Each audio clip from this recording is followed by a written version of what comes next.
Il-monument ta' 7 Ġunju li jissimbolizza waħda mill-ikbar ġrajiet fl-istorja ta' pajjiżna tqiegħed lura f'postu fi Pjazza San George, dan skont ix-xewqa tan-nies li ħadu sehem f'konsultazzjoni pubblika u li riedu li l-mafkar ta' waħda mill-ewwel u l-ikbar ġlidiet għal ħobs u ħelsien ikun f'post mill-iktar ċentrali.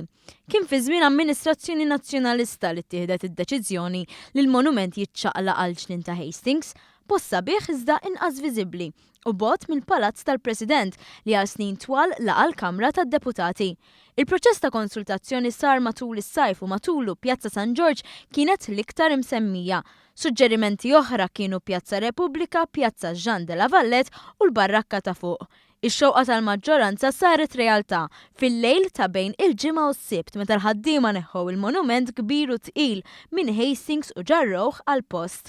Il-post fejn seħħet l-istorja, fejn il-Maltin irvellaw kontra l-inġustizzji tal-Gvern Ingliż. Dakinhar Lorenzo Dyer, Carmelo Abela, Giuseppe Bajada u Emanuel Bajada taw ħajjithom biex juru lil Maltin kapaċi jiggvernaw.